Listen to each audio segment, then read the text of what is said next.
House Speaker Sonny Belmonte assures the passage of key legislative measures in support of President Aquino's reform agenda. These measures include the draft Bangsamoro Basic Law and economic measures that will boost the country's development. More details from Freddie Abando. It has always been a tough challenge for any speaker to lead and manage the affairs of the House. With 189 members from congressional districts, the country and partyless members from different political parties, it's a major challenge for the Speaker to ensure the House delivers what's best for the people and the national interest. The first quarter survey of the SWS Baird Speaker Feliciano Belmonte's trust rating at positive 12. The survey was conducted nationwide with a sampling of 1,200 interviews. Belmonte's trust rating since he assumed the speakership in 2010 has always been very positive. My style is really low-key.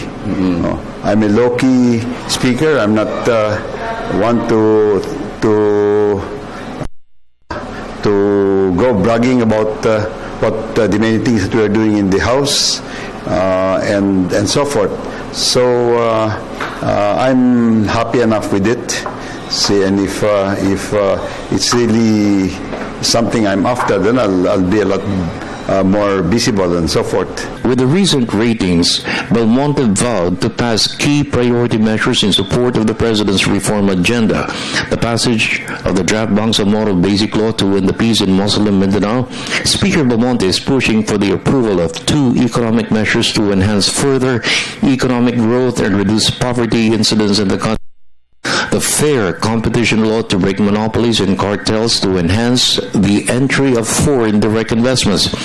The approval of Resolution Number 1, which calls for the inclusion of the phrase "as may be provided for by law" to empower Congress in the future to initiate amendments to restricted economic provisions of the Constitution which hinder the flow of foreign direct investments.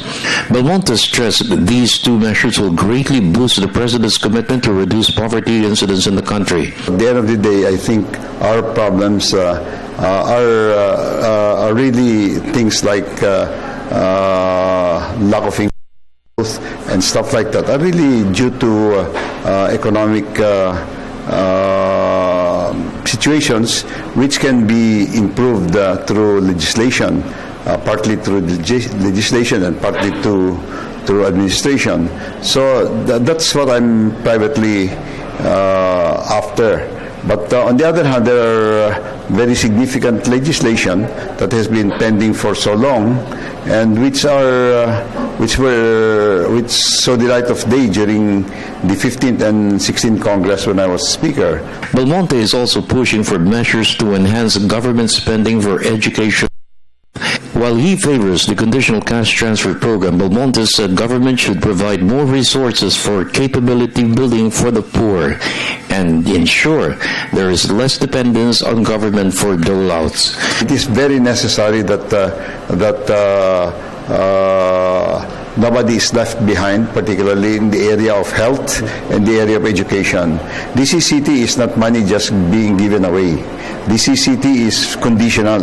And what is the condition? That all of your children that are of school age must be in school.